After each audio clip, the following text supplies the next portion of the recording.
My book review is on the book Murder is Easy by Agatha Christie. Luke Fitzwilliams happens to share a London-bound train carriage with Lavinia Pinkerton, an elderly lady who informs Luke that she is traveling to Scotland Yard to report a serial killer responsible for the deaths of 3 people, Amy Gibbs, Tommy Pierce, and Harry Carter, and that another man, Dr. John Humblebee, will be the next victim. Luke, unsure of how to respond, feels that this is unimportant and pays lip service only. However, he is soon surprised to find in the newspaper the obituaries of not only Miss Pinkerton, who has been killed in a hit-and-run car accident, but also a Dr. Humblebee, who has died of septicemia, or blood poisoning. Luke, a retired policeman, travels to the seemingly quiet village Witchwood and poses as a researcher for witchcraft and superstition to try and uncover the true murderer. Staying in a large estate with the wealthy Gordon Whitfield and pretending to be a cousin of Bridget Conway, Whitfield's fiancée, he makes inquiries into the deaths. He and Conway receive the assistance of Honoria Wainflett, an elderly but observant spinster whom they believe may know the identity of the person behind the deaths. By asking several villagers, including Mr. Abbott, a solicitor who fired Tommy Pierce from his service due to an incident with a letter, the Reverend Wake, who is the local preacher, Mr. Ellsworthy, an antique shop owner who appears to be mentally insane, and Dr. Thomas, Humblebee's medical partner, who had several rows with Humblebee and would have benefited from his death, it becomes apparent that the deaths were all accidents. Amy Gibbs died after confusing her cough remedy with hat paint in the dark. Tommy Pierce died from falling off the library roof after cleaning the windows. Harry Carter fell from a bridge while drunk and drowned in the mud, and Humblebee died from a cut becoming infected. Luke learns that Mrs. Lydia Horton was another victim of these accidents. She was recovering from acute gastritis in a hospital and was progressively getting better before she had a sudden, unexpected relapse and died. Luke believes Ellsworthy to be the killer. He has shown signs of mental instability, and Luke's suspicions are further aroused after he sees Ellsworthy arriving home with blood on his hands, though later this is proved to be blood from a hen he sacrificed with his friends as part of a pagan ritual. Later on in that day, Luke and Miss Wainflett witness Whitfield arguing with his chauffeur, Rivers, who had taken his Rolls-Royce for a joyride.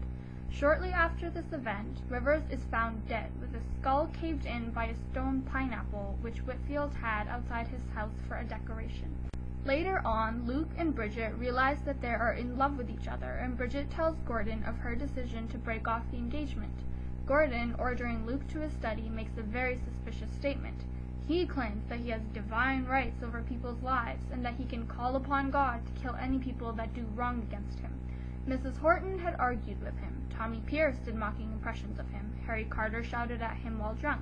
Amy Gibbs was impertinent to him. Humblebee disagreed with him on the village water supply, and Rivers stole his car without permission, and all of them died. As a last warning, Gordon tells Luke that he and Bridget, having wronged him, will soon meet their fates too. The sudden turn of events makes Luke change his mind on the subject, instead believing Whitfield to be the murderer. He consults Miss Wainflett, who confirms his suspicion and tells him of how she knew Gordon was insane. Wainflett and Gordon used to be engaged together, but one evening Gordon killed one of the canaries that she kept as a pet, with the appearance that he enjoyed doing it. She knew from that moment on that Gordon went too far on subjects, so far that he would even kill those who wronged him slightly or trivially. Luke and Bridget decide to stay at Miss Wainflett's house to be protected from Gordon. Luke goes off into the village to collect their luggage and prepare to leave, while Bridget and Honoria go for a walk in the woods. It is at this point that a sudden twist in the plot occurs. Honoria, of whom Bridget has had a nagging suspicion, reveals herself to be the murderer. During their engagement, she killed a canary after it bit her, which prompted Gordon to abandon the engagement. She vowed revenge on Gordon and decided to have him hanged for crimes he did not commit. She came up with the plan to kill anyone with whom Gordon had had any trouble, eventually leading his ego to become inflated, and he began to imagine that he had divine powers. Honoria regularly visited Lydia Horton, to whom Whitfield had sent grapes in the hospital, and was able to poison her tea. Honoria next killed Amy by swapping the bottles around in the night and locking the door from the outside using pincers.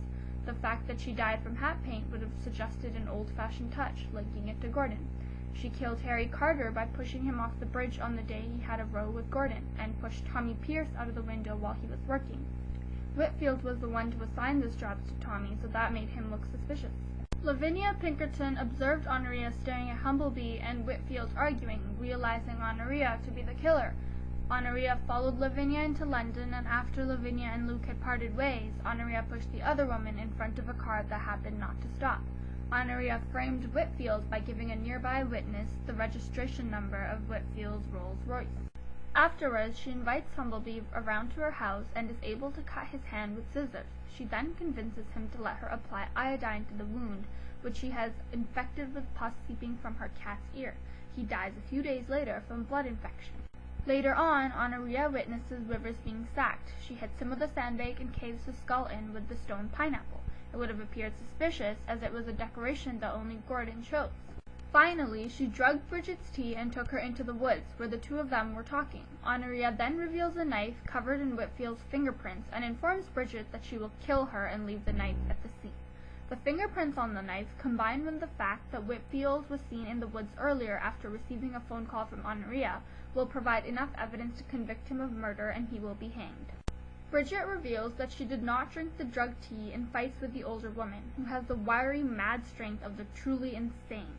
Luke arrives on the scene and saves Bridget. The case over, Bridget and Luke decide to leave the village once and for all, to live their lives together as a married couple, happily ever after.